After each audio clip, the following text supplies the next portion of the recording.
function. You may not have this yet, but it's a really important function. And so what we're looking at is the QA person, the person that approves all of the campaigns, looks at the creatives, understands the objectives of the campaigns, has probably set the KPIs. We're going to be working with that person today to find out how they even get there. I'll see you on the other side.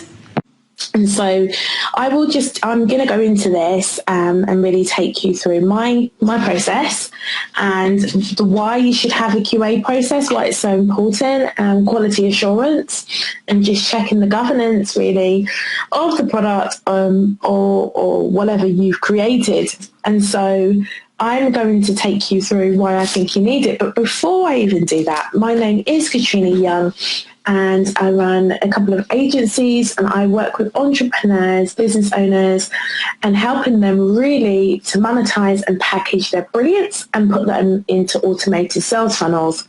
And that means that a lot of the time we will then create processes, and we will create digital products. So that may be a website, it may be an academy, it may be a product for obviously a client or someone that basically requires a service that's digital.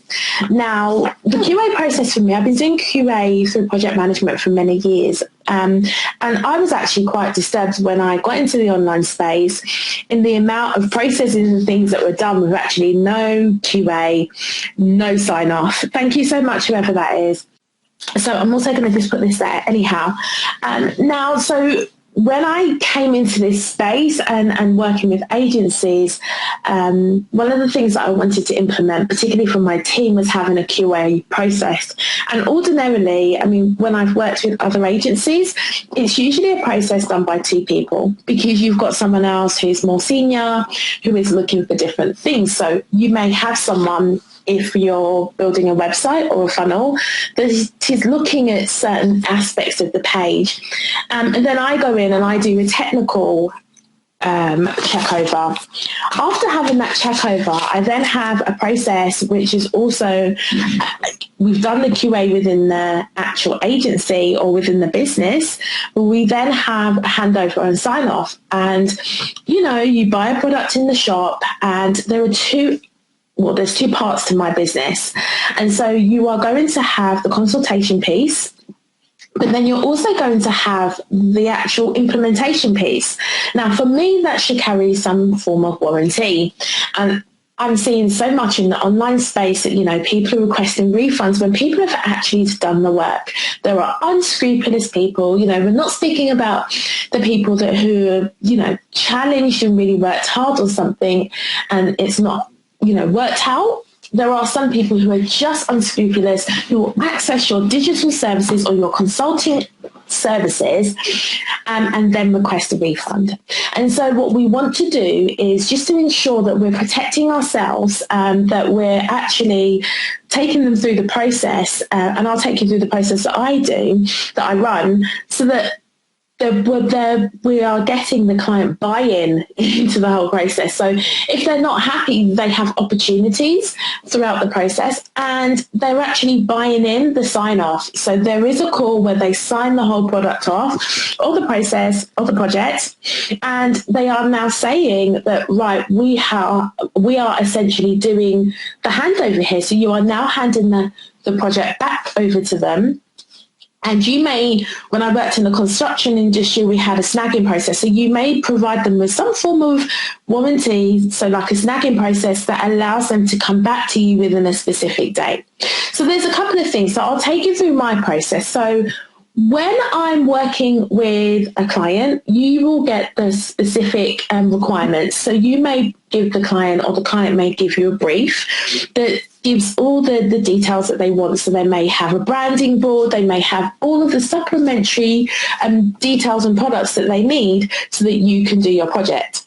Now, as part of that QA process, what I will do is, if I'm working with a team, I will then list everything they have. So if they don't have branding, or if they don't have something to complete the project, you want to make sure that you document this, because again, this actually will delay, or this will impact delivery time, because you are now having to wait for that product to be provided.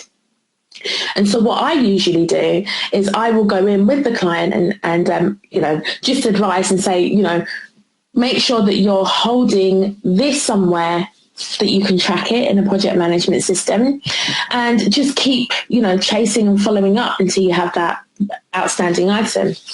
But when you're going through the QA checklist, the things that I would then do is make sure that, number one, everything that the client provided has been done, because, it's pertinent that they came to you for a request or a requirement, and this is what you want to make sure that you've done. You want to make sure that that's been cleared out. The next thing for me, I'm going to actually go over onto the Asana and just talk you through. I won't go through all of it because it does depend on the project that I'm doing. So I have put project sign off right at the top, but for me, we may have a few things. So I work with a few people, and so different elements of the sign-off may include more than one of your team members. So number one, we're making sure that the headline is, if this is a funnel per se, we are making sure that the headline's in line. We want to make sure that the copy's been submitted. Have they given the copy? Have you ensured that the copy has got the relevant keywords within this page so it can get ranked? Because, they don't just want a static page. They want an optimized page that sells. Have you checked all the call to actions? I can't tell you how many times I've received a funnel or I've done an audit and I say to them, this is fantastic, there's no buttons.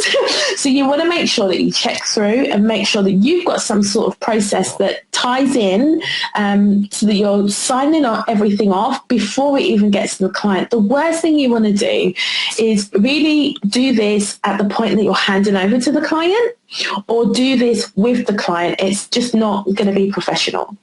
So again, I check for things like bios, short or long form. Have you checked that the colors of the page are in line with the branding? But also looking at customer demographics, is this page, what are the connotations and the associations of the country of this campaign, the culture?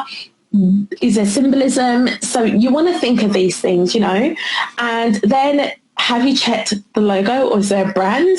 Everyone's going to have a different process that they have. I have a funnel framework, so this QA obviously ties into the framework.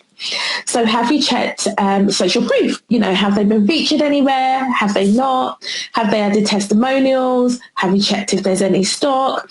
I mean, this does go quite on. So I do, check it through. Is there a URL path? And then you want to check things like integration. So that's going to be stage 2. So first of all, I'm testing for almost like the branding and the marketing aspects. Then I have another stage where I'm going to check things like technology. I want to check the integrations. I want to check the plugins, third parties. And then you want to check payment processing. The final stage for testing with me is then making sure that we maybe add a test payment. And that process I would usually record, because I want to say to the client, this is what we've done. This is the test payment that we've made. Because sometimes people are not familiar with the system, and they may be a tech phobe and, just not used to tech. And so they may be like a bit confused about the process. So it's a nice way to add a seamless handover and just recording those final stages. That's your QA. That's your quality assurance to say you've received the requirements, they've paid you, and you're now handing over. Now, within the handover meeting, that's usually when I will probably jump back on and take it away from the team, and I would then cross-reference everything has been done.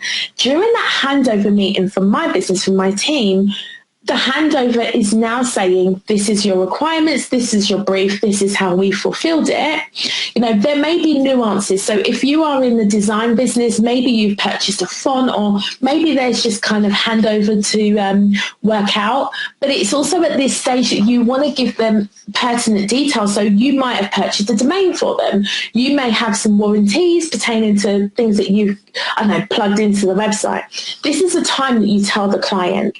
And then you want to make sure that you want to get their agreement. So I will do the handover on a handover call, and There are some times, if you ask my clients, I've worked with some clients and they may not have done everything they said they were going to do, or you may not have done it, but it's pertinent that you have this handover call, because things do go wrong in projects and things do go extremely well. And during this handover project, you don't want to give them a product, a website, a funnel, or anything that is incomplete, because that's your guarantee. You want to go away, and the handover call is all about evaluation, feedback, details, and the last kind of tweaks, so to speak. During that final handover, I will then say, okay, you're happy, everything's good. And then they will say, yes, I'm happy. This is the point that you want to record, and you ask their permission. This isn't underhand. You say, for the process, for our agency process, we record this process. You now have 7 days guarantee for this funnel or email support. And if you have any questions, you can come back to me. I always say to clients, if they've given any passwords, can you please update and change your passwords now? And we will reach out to you in maybe 14 days just to check everything is working and in order. This also helps you because, yes, someone may be unhappy and get a refund, but you have got enough proof to say, actually, at this stage, they signed it off. This is also good as well in managing relationships, that if they're really, really happy and you've given them this sign over and sign off, and they may not understand the tech, during this time you are going to take them step by step. This is what we did, this is what we built, this is the tweaks, these are the plugins, this is how you use the back end, and that will help them. It's really good. Don't get me wrong, as I started the QA process, I would just have like an evaluation call, but I tend to have an onboarding call that lets them know whether all the documents are for their client portal. But I've always found the offboarding account sign-off call to be the most useful, because, people are busy, and when they give you a project, they really just want you to alleviate a pain. And by you giving them that final piece, they're seeing it all work. So if you don't have a QA sign-off process in place, you really ought to think about one. QA for me works with everything. So any kind of process you have, if you're doing events management, it's essential. If you're doing any kind of web design, anything, QA is just pertinent. I started off as a usability tester in marketing, so I would check campaigns before they went to market. And there's so many things that we forget. We still do it. So if you haven't yet, do check out what QA is. Do set up a process. Any questions, please let me know. In the description, I've put down my link so you can book a complimentary call. And if you've got any questions, I'll come back. There is a poll, so do let me know if I'm using jargon or anything like that you don't understand. I'll be happy to help. Take care and have a wonderful evening, day, or morning, wherever you are. Hey, thanks for watching. Now remember, on this channel, I share all tips, tech, marketing, business, sales funnels, lifestyle, everything to help you to start, grow, and scale your business. Thanks for your time. And again, if you would like any topics, do not hesitate to contact me below. Thanks again.